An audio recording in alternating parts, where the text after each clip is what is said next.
gonna put a bucket right underneath. They'll be all falling and I don't want them to. Goodness gracious, look how ripe they are. Beautiful. Thank God we were able to protect a few from the birds. The birds got plenty. The rest is for us. The goats are yelling, the cats are meowing. What's going on today? I'm gonna go to the next one over there. All right, ooh. Look how beautiful this one is. I'm just gonna trim it all. It's nice and ripe and nice deep blue, almost black color. Look how beautiful they are. Perfect. And I see lots of them already been eaten. As a matter of fact, many of those are completely empty. Look, the birds got to all of them. They're already all gone. But you know what? It's good for the birds too. It's gonna boost up the immunity as well for the winter. Hello friends, and welcome back to our homestead. Today I am going to be processing our elderberries. Look at these beauties, beautiful elderberries. Half of them we didn't have a chance to get to because the birds got to them before us. So this is only a portion of what we actually grew, but you know, the birds need some as well. So we harvested them. They're nice and ripe and they're already falling off their beautiful branches. Look how pretty they are. Oh, some of them are caught together. See, they're already falling off.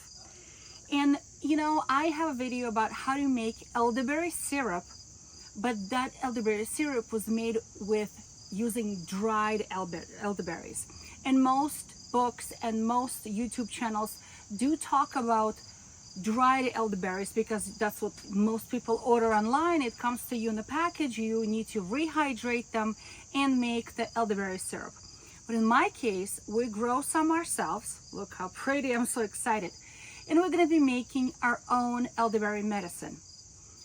Today I'm going to be making elderberry tincture, and I prefer to use fresh plants for tinctures. Fresh, not dried. Because see, when you're using dried, you have to use a scale and think about how much moisture you need and so on and so forth. When you use fresh, you don't have to worry about it. And as a matter of fact, this is one of those kind of people recipes. Very simple. All you need is good quality 100 proof alcohol. In my case, it's vodka 100 proof, which means 50% water and 50% alcohol and fresh elderberries. So I'm going to be making two things today. I'm going to be making a tincture, because the tincture I made, elderberry tincture in vodka from 2022, I am a little bit less than halfway down and I need to replenish that because elderberry is phenomenal as an antiviral remedy. As a matter of fact, it was recognized, elderberry was approved by the German Commission E for coughs and bronchitis as well as fever and colds. So it is a really good thing to have on hand because, believe me, the fall, the winter is right around the corner, and that means the flu season is right around the corner. And this can be taken as preventatively or to treat it in the first 24-48 hours. Research shows that it has reduced the amount of sick days by half, those who used this remedy. Yes, there is some talk about that it may cause a cytokine storm where it actually stimulates immune system to be overproducing, overworking, which can impede healing. But overall, every research so far, and you know, the historical knowledge of our ancestors tells us that elderberry is very useful in treating colds, flus, coughs, that sort of thing, bronchitis. So that's exactly what we're going to be doing today. We're going to be making medicine using elderberry, fresh elderberries. So number one I'm going to be doing is elderberry tincture. I'm going to be using a small glass container, and to that I'm going to be putting my my berries. There are many different ways of separating them from the branches because they're not always easy to separate. So I'm going to be doing this with a fork. So I have a clean fork, and all I'm doing, I'm just grabbing them and pulling. Just like that. Can you guys see that on your video, or do you want me to come closer? Grabbing and pulling. And they separate beautifully. If there's some little stems left, I'm not gonna worry about it. I just don't want the big stems in it, okay? I want the berries. All right, so when COVID was around a lot, everyone was looking for elderberry to a point that you could not find it any herbal shops. They were all sold out. Everyone was sold out on elderberry. And also a lot of young moms were concerned because they would read that elderberries have a poisonous pit. Yes, I don't recommend eating it fresh. Nope. But if you ate one or two, it's not gonna cause any serious damage. Just may upset your stomach or give a little diarrhea. But eating a lot fresh is not a good idea, okay? This is why we're gonna be preserving it, okay, in alcohol or cooking it for a syrup to neutralize the cyanide that's inside of the pit. See how easily I did this just using a fork and everything is clean? Isn't this nice? All right, so I have a little pile here, and now let's fill up my jar. All right, so here are my beautiful elderberries. And like I said, if there's some stems left, that's fine. I'm not gonna worry about it. And now we're gonna be filling up the jar. And I have a clean glass jar. And we're gonna be putting all these beautiful, it doesn't fit exactly. Oh, I'm not gonna use that. Now I'm gonna be putting all these beautiful elderberries in here, just like this, okay?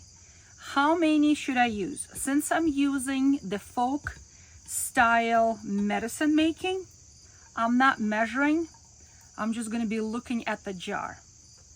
Okay, so let me fill up some and I'll show you how much I'm going to be using. As far as the alcohol, and if you don't want to use this for children, it is possible to use vegetable style glycerin or vinegar, but it's not going to be as good of a medicine as if it was made with alcohol, because the alcohol is going to extract the medicinal properties from these berries. All right, so I have 3/4 of the way up. Can you guys see that? There's some space left in between, like each berry. 3/4 of the way up. Let me just put all the rest of them in here. They do squish very easily because they're so fresh. All right, so that's that. Okay, 3/4 of the way. And now I'm gonna be topping everything off with 100 proof vodka, okay? 100 proof vodka, and I'm gonna make sure that it fills all of the nooks and crannies. And I'm gonna be filling up to the top all the way because I don't want those berries that will float, I don't want them to oxidize. So let me put a cover on. Okay, I'm gonna shake it. Yeah, looks great. Looks great. Okay, so here it is. So I have elderberry in vodka, and I've always put the date when I made it. Why? Because it's gonna sit in my pantry just like this, 6 to 8 weeks, probably 8 weeks.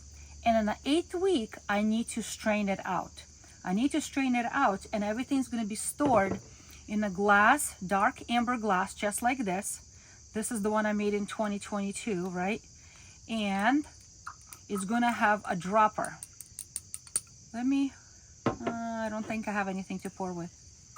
So I'm just gonna show you a little bit of color, and it's dark brownish purplish color medicine. Okay, that's what it comes out to be. Squeezing it, you can use a cheesecloth to squeeze it all out, or you can use some sort of a press. And I got this press.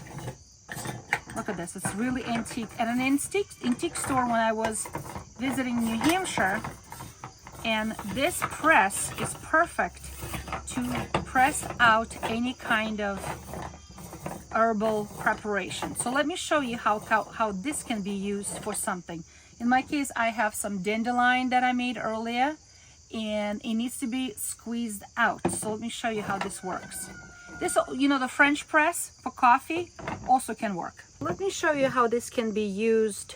This press can be used on other herbs. So here is a dandelion that I made 2 months ago. All right, still straining. And I'm going to squeeze all of that goodness. I'm gonna squeeze all of that goodness out of these flowers as well. They're stuck, they don't wanna come out. All right, let me scoop them out. All right. And now I'm gonna be applying the press.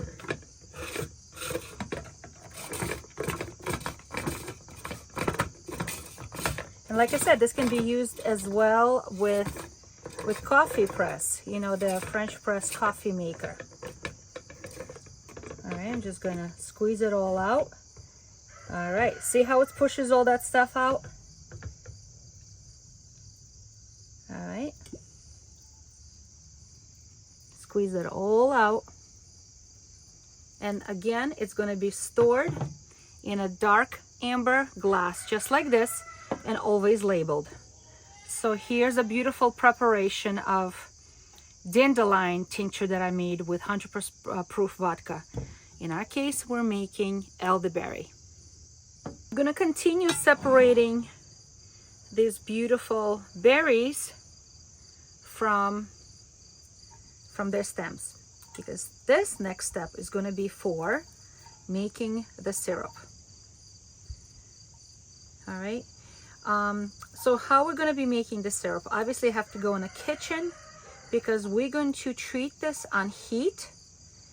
The cyanide substance that is in a seed will become annulled, will be no longer toxic. But we're not going to be eating seeds. We're going to be using the juice from these beautiful elderberries. First, freezing them and then taking them off the stems is also very helpful. But I don't have any space in the freezer, so I'm doing this just with the fork, just like this. But it's pretty quick to take them off the branches. Pretty simple. Okay, so here I have 1 pound of beautiful fresh elderberries, all separated from the stems. I mean, there are a few little stems left here and there, but it's not gonna make a big deal. And now we need to extract juice from it. So what I'm gonna be doing is that I'm gonna be doing a makeshift double boiler. I'm gonna be taking a saucepan, putting a little bit of water in the bottom, probably like about 1 inch of water in the bottom. Let it come to a boil, and the steam of the boiling water is going to soften up my elderberries to start releasing juice. A little bit of water on the bottom, heat on, and the steam is going to start making them nice and soft, and we're going to be extracting juice from these berries very soon. I want to say probably in the next 20 minutes. And they are nice and soft, and it's really good time now to extract juice from them. All right, I'm gonna be using this old-fashioned antique press that I bought in an antique store, but French press will work. Anything that you can even push it through the mesh, really just squeeze it with a spoon to get the juice out of them. We just don't want the seeds from these berries. We want only the juice. So what I'm gonna do is I'm just gonna pile up some of these. I can do this in batches if I want to, and I'm gonna be pressing them, using this beautiful press. They're nice and hot. They've been steaming for about 10 minutes.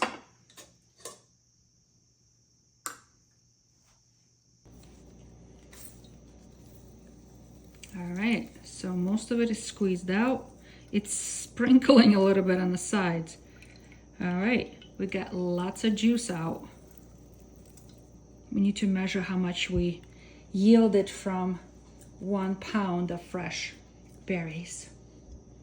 Okay, so we squeezed the juice out and it came out a little bit more than a cup. A little bit more than a cup. I'm surprised. I thought it would be a whole lot more than this, but that's all we have. So I'm going to be putting this back on a stove to cook. All right. It's soft kind of boiling until it reduces for about by half.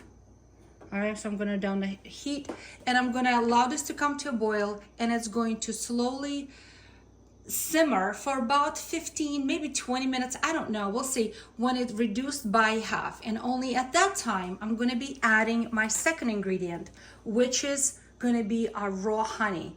And I'm doing this after I cook this down by half because we don't want to cook honey. Honey should be as raw as possible. All right, this has reduced by half. I'm turning off the heat and I'm gonna allow this to cool off a little bit before I add honey. Not all the way, but it should be a little cooler because we don't wanna add any honey, raw honey, into this hot liquid right now. So give it a minute to kind of cool down and cool off. Okay, so this reduced by half. It cooled off a little bit. It's still hot, but not as hot as boiling. And to this, I'm gonna be adding honey. My camera cut out and I didn't have a chance to show you. So to this juice, I added half a cup of raw honey. This is our own raw honey from this year harvest, and I added half a cup. So when you think about it, it's a really strong syrup. It yielded down to half a cup of syrup after it's been reduced by boiling, and half a cup of honey. I know it sounds like a lot, but that's my recipe. If you know a different recipe with less honey, please share with me below this video. I would love to learn. But I used 1:1 of juice to honey. That's my ratio. Okay, friends, so I have elderberry syrup ready to go in my fridge, and I have elderberry tincture that's in the making. It's gonna go into my pantry closet, my apothecary closet, where I will be turning this, stirring this every day, couple of times a day, morning, evening, or whenever I remember, for about a week, every day. And then the second week and the following weeks until it's done, I'm only going to do this couple of times a week, not every day. And then at the end of 6 or 8 weeks, most likely 8 weeks, I'm going to be putting it through a press like I showed you to extract all of those nice strong goodness of elderberry medicine and store it in the amber dark bottle and use those in drops. How many drops of tincture? I usually use anywhere from 15 to 30 drops, 3-4 times a day when someone is sick. That's what I do. But syrup I like to use as a preventative medicine, home medicine. I like to take a tablespoon every morning. Everybody gets it before they leave the day. For the day, they take a tablespoon every day of elderberry syrup. As you can tell, it's not a lot. So in a couple of months, I'm gonna be making more. So friends, be encouraged. Learn remedies, learn home remedies, and please have something on hand. When someone gets sick, and because the season is around us, that you have something stored and ready for your family. Please be prepared, okay? Don't worry about running out in the middle of the night to get a medicine for your sick family member. Make homemade. So be encouraged and try something new.